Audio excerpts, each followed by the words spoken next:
Governor Tim Walz, welcome. With your national profile, I kind of wanted to dig in a little bit. The Washington Post called Minnesota Governor Tim Walz a key player in a live election event. Would you consider running for president yourself? It just seems a bit overwhelming to think about when someone tells you they want to be the president or whatever. That always kind of scares me. Governor, thanks for sitting down with Newsweek magazine. This on the heels of a Newsweek interview in the state. You can win an election by burning the house down, but can you govern? You're not going to see me campaign on, calling someone a name, but I am going to call them out that they're against democracy. Those two high-profile media events, what does it tell you? Well, I remember some of these things from my past life, and I've never met a governor who didn't in the back of their mind think about running for president. Pretty much any governor who does that job, at least into a second term, starts thinking about, I'm pretty good at running my state. I wonder if I could do the next thing. McClung managed communications for the last Minnesota governor we've seen do this much national media. Local press, national press, how do you weave that without hacking us off too much and saying, oh, he's forgetting about his home state,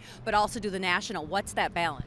I mean, it's almost an impossible balancing act. By default, when you're out there doing those things, you get consumed by the Washington, D.C., New York City-based media and your local media who've been following you since, you were a cub, member of the legislature or member of Congress. They think like, oh, well, now you'd rather talk to these guys.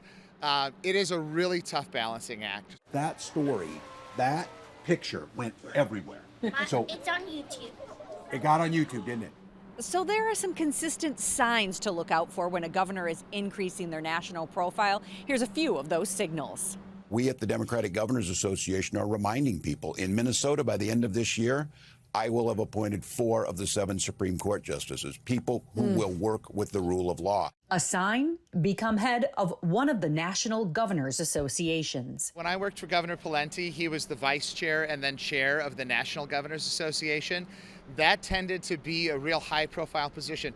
Bill Clinton, for example, had been the chair of the National Governors Association before he ran for president. For Governor Walz, he's the head of the Democratic Governors Association.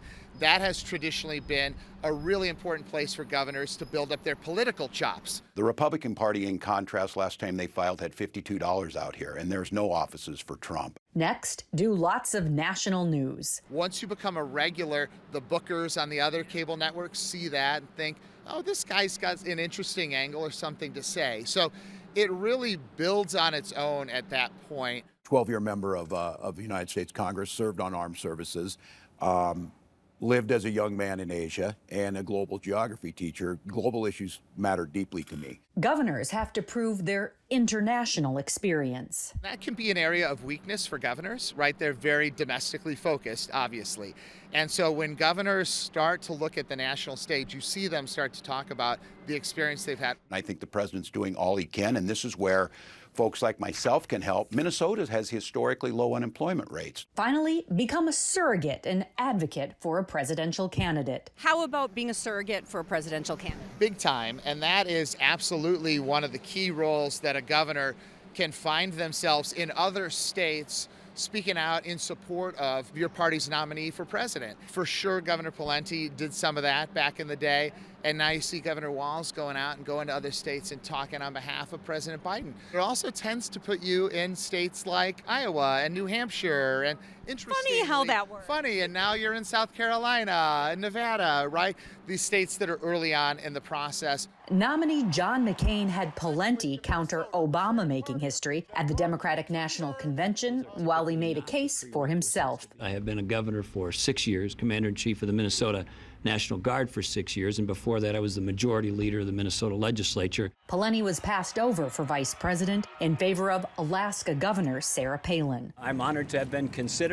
Walz is also seen as a potential cabinet member or future candidate. Will you take a position in the cabinet of a Biden administration if he offers it to you?